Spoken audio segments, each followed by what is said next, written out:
અને સમાચારોની શરૂઆતમાં વાત કરવી છે ગુજરાતમાં મેઘરાજાની આગામી 7 દિવસ સુધી ભારે વરસાદની આગાહી થઈ છે, પરંતુ ગુજરાતમાં ક્યાં કેવો વરસાદ છે એની અલગ અલગ તસવીરો મારે તમને બતાવી છે। અમદાવાદ હોય, વડોદરા હોય, બરવાળા હોય, અંકલેશ્વર હોય કે પછી નવસારી, માલપુર, પ્રાંતિજ અને કપડવંજમાં પણ મેઘરાજા એન્ટ્રી કરી છે। એવા ઘણા બધા વિસ્તારો છે કે જ્યાં લાંબા સમય બાદ વરસાદનું આગમન થયું છે। અલગ અલગ તસવીરો આજના દિવસના વરસાદની છે કે જ્યાં વરસાદ આવ્યો છે, ક્યાંક રસ્તા ભીના કર્યા છે તો ક્યાંક પાણી વહેતું પણ જોવા મળ્યું છે।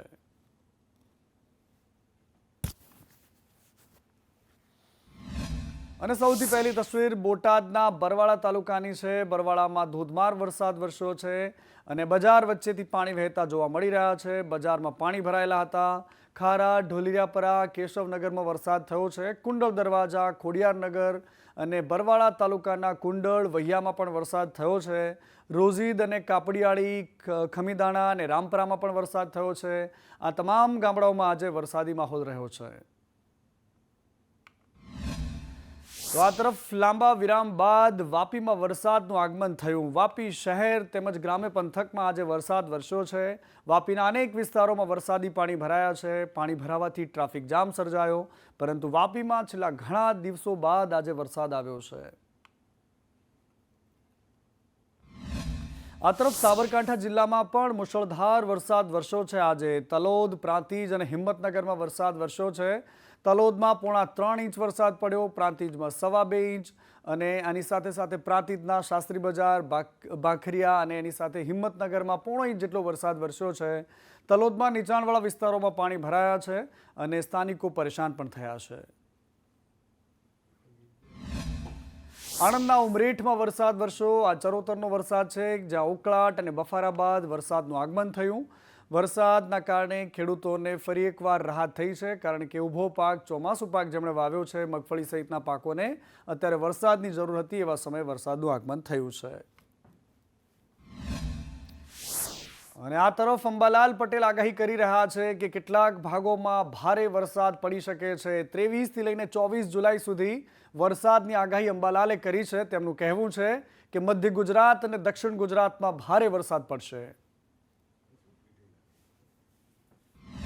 તારીખ 21, 22, 23માં પણ રાજ્યના ઘણા ભાગોમાં વરસાદ થવાની શક્યતા છે।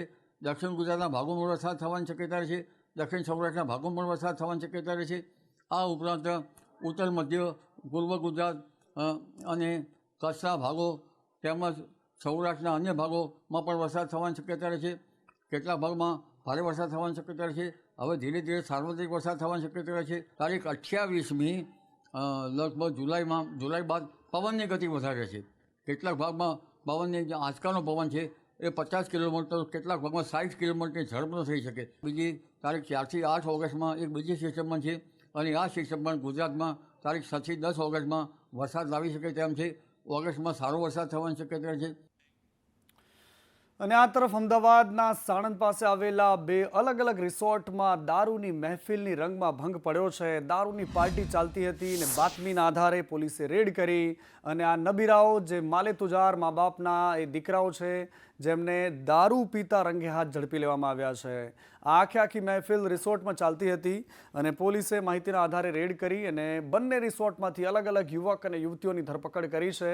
તેમની સામે કાર્યવાહી થઈ રહી છે। સાણંદ પોલીસ દ્વારા ગઈકાલે રાત્રે કલહાર ગ્રીન્સ રિસોર્ટ છે, જ્યાં એક બંગલામાં દારૂ પાર્ટી પર આ રેડ કરાઈ છે। हमारी जो है लगभग 50 થી વધારેની એક ટીમ હતી और આ ટીમ બાતમીના આધારે ત્યાં પહોંચી હતી और ત્યાં પહોંચીને जो है તમામ પ્રકારની ચેકિંગ કરીને ત્યાંથી મુદ્દામાલ જપ્ત કરવામાં આવેલો છે। ને અત્યાર સુધી જે ટોટલ 39 લોકો એમાં લીકર કન્ઝ્યુમ કરેલી સ્થિતિમાં મળેલા હતા, એ તમામને વિરુદ્ધ ગુના દાખલ કરવામાં આવેલો છે અને એમાંથી 26 મહિલાઓ છે અને 13 જે છે એ મેલ્સ છે। એ મેલ્સ અત્યારે જે છે અમારા લોકઅપમાં છે અને જે મહિલાઓ છે એને નોટિસને આધારે જો છૂટા કરવામાં આવેલા છે।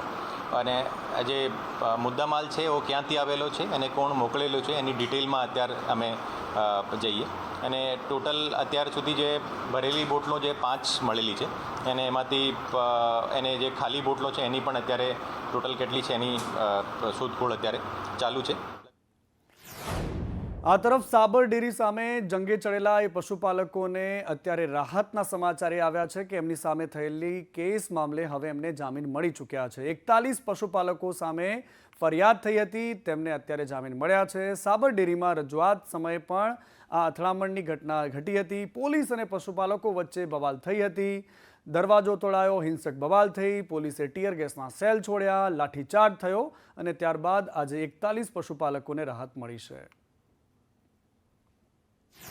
નામદાર કોર્ટે આજ રોજ 21 તારીખના રોજ સોમવારે અરજદાર આરોપીઓના જામીન મંજૂર કરેલા છે અને દરેક અરજદારે 15,000 રૂપિયાના જામીન આપીથી જામીન મુક્ત કરવાનો હુકમ કરેલો છે. કેટલા પશુપાલકો?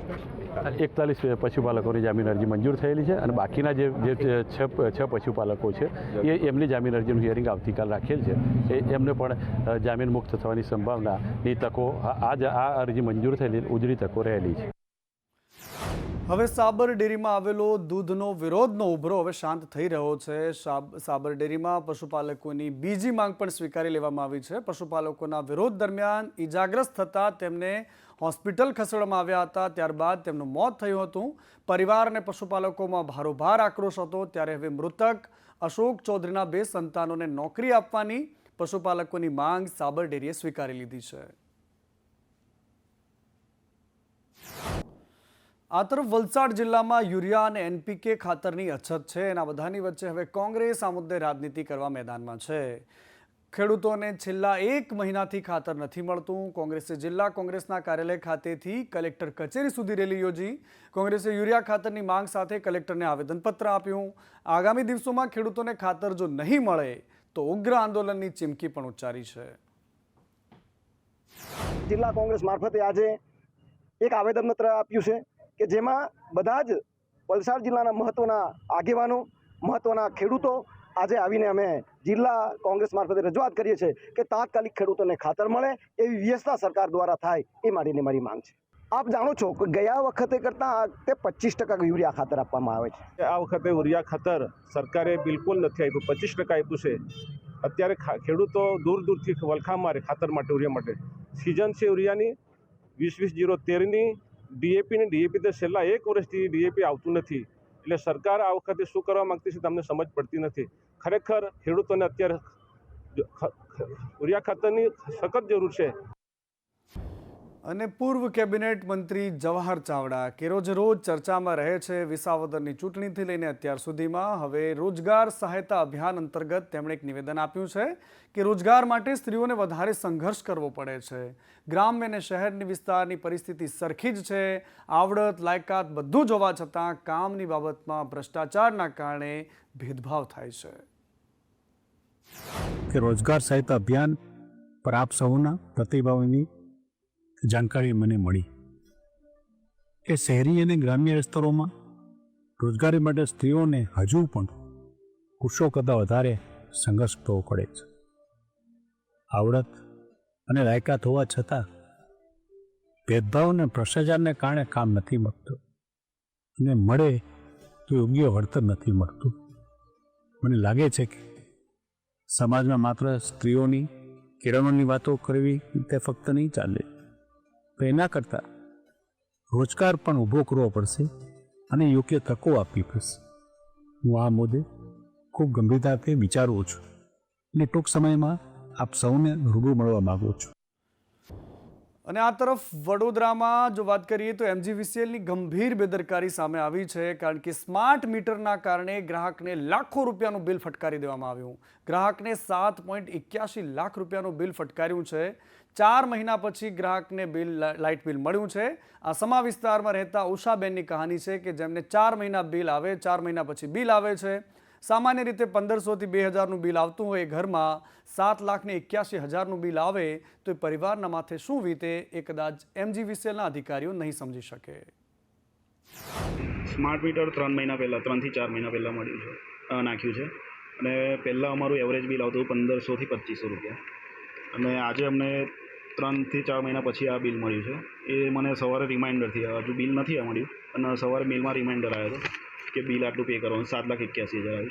એના પછી મને લાગ્યું કે આ ખોટું બિલ છે, એટલે મેં MGVCLની સાઇટ પર ચેક કરી તો ત્યાં પણ મને એ જ જાણકારી મળી કે એ જ બિલ છે. અને એના પછી મેં કસ્ટમર કેરમાં કોલ કર્યો તો એ લોકોએ કીધું કે આ જ બિલ છે તમારું, તો મેં કીધું આ ખોટું બિલ છે, મારું એવરેજ આટલું આવતું હતું ને આટલું કેમ? તો એ લોકોએ કમ્પ્લેન લીધી છે. હવે કમ્પ્લેનનો જવાબ શું આવે છે એનો વેઇટ કરીએ. શું લાગે છે આ 7 લાખ બિલ આવીને કેવું લાગ્યું? આમ તો ખોટું જ છે, આટલું આવવું જ ના જોઈએ. આ તરફ ભાવનગરમાં રેલવેનો એન્જિનિયર લાંચ લેતા રંગે હાથ ઝડપાઈ ગયો છે. એસીબીએ રેલવેના અધિકારીને 65,000 રૂપિયાની લાંચ લેતા રંગે હાથ ઝડપી પાડ્યો. રેલવે અધિકારીએ કોન્ટ્રાક્ટના બિલ મંજૂર કરવા માટે લાંચ માંગી હતી. ફરિયાદી એસીબીમાં ફરિયાદ કરતા છટકું ગોઠવવામાં આવ્યું. રેલવેની ડીઆરએમ કચેરીમાં જ અધિકારી લાંચ લેતા રંગે હાથ ઝડપાઈ ગયો છે. આરોપી ટીપે સ્વામી લક્કામાં દાસરની ધરપકડ કરવામાં આવી છે. આ બાજુ વડોદરામાં સગા કાકાએ સંબંધો લજવ્યા છે. દાંડિયા બજારમાં સગી ભત્રીજી સાથે દુષ્કર્મ કર્યું છે. 11 વર્ષની સગીરા પર દુષ્કર્મ કર્યું કાકા અને તેના મિત્રોએ સાથે મળીને. કાકાએ દુષ્કર્મ આચરતા તેનો મિત્ર જોઈ ગયો. મિત્રએ કહી દેવાની ધમકી આપીને ફરી એકવાર એ દીકરી સાથે દુષ્કર્મ કર્યું. પોલીસે કાકા અને તેના મિત્રની ધરપકડ કરી છે. એના કાકાએ રાત્રે 2 વાગ્યાની આજુબાજુ ફરિયાદીના જણાવ્યા મુજબ એની સાથે ગંદુ કામ કરેલ હતું, જેથી કરીને રાવપુરા પોલીસ સ્ટેશનમાં જે બીએનએસની કલમ તેમજ prevention of sexual offences to ચિલ્ડ્રનના જે વિવિધ સેક્શન છે એ મુજબ ફરિયાદ દાખલ કરીને આગળની કાર્યવાહી કરવામાં આવેલ છે. અને અમદાવાદમાં એએમસીની સામાન્ય સભા મળી, જેમાં સ્વચ્છતા એવોર્ડ મેળવવા મામલે સભામાં સ્ટેન્ડિંગ ચેરમેને અભિનંદન આપ્યા. સ્ટેન્ડિંગ ચેરમેનના નિવેદન પર કોંગ્રેસે કોમેન્ટ કરતા કહ્યું કે એવોર્ડ સમયે મેયરને લાઇનમાં ઊભા રાખ્યા, મેયરની જગ્યાએ અન્ય લોકોએ એવોર્ડ લીધો હતો. કોંગ્રેસની કોમેન્ટ પર દેવાંગ દાણીએ વળતો જવાબ આપ્યો. એમણે કહ્યું કે પરિશ્રમ કર્યો હોય ત્યારે આ એવોર્ડ મળતો હોય છે, એમને વાતો કરવાથી ન મળે.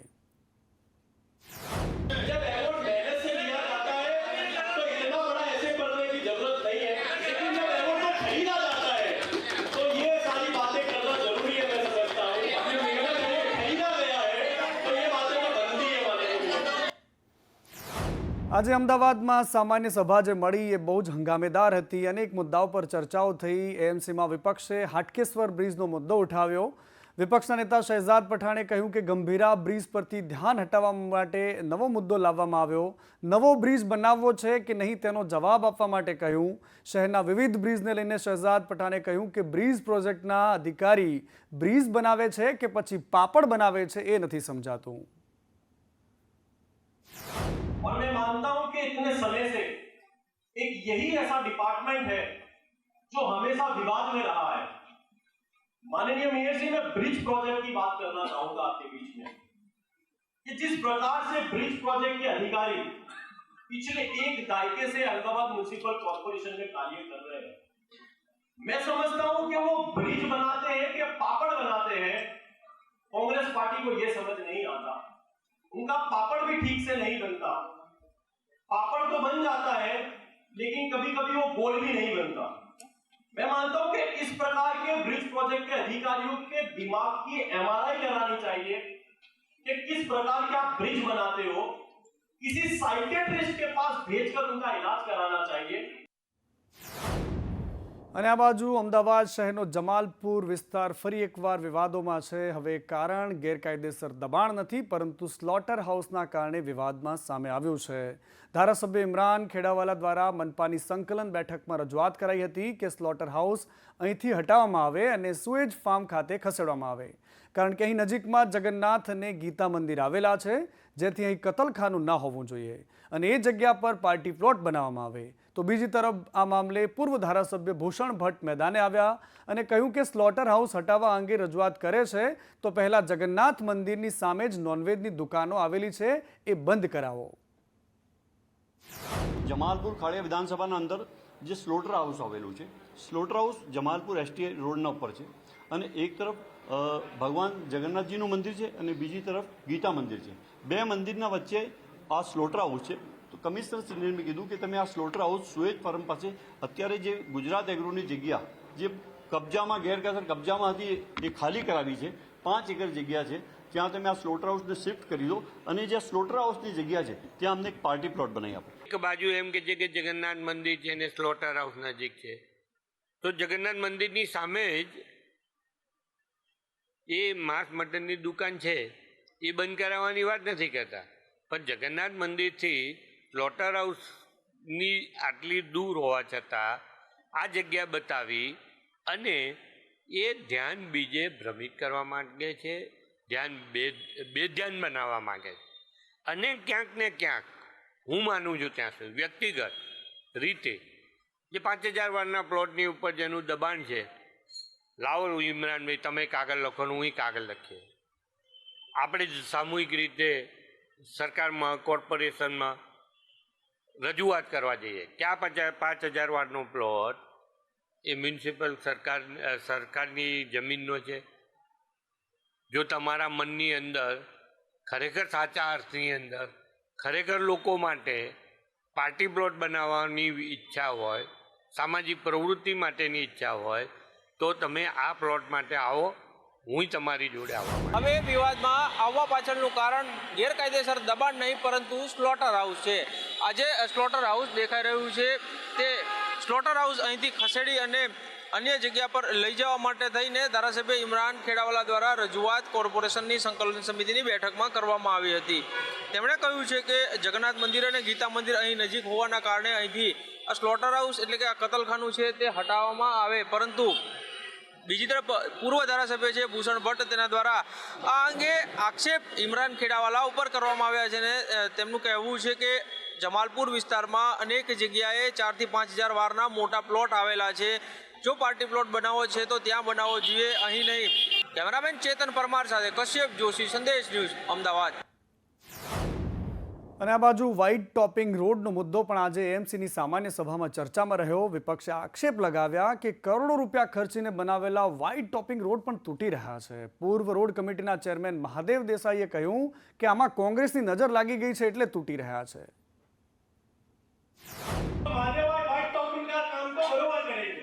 अब आपसे तो व्हाइट टॉपिंग का काम भी ठीक से नहीं हो रहा है माननीय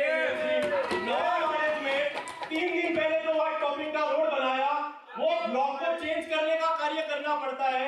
माननीय मेयर से हम कबूल थे कि चलो आप डामर तो आप नहीं बना पाते, लेकिन अब तो व्हाइट टॉपिंग में भी बदलाव में आ गए माधव भाई. रोड में आलोकोनी नजर लागी है આ જે સામાન તોડવા જે આ લોકો કરે છે ને માનनीय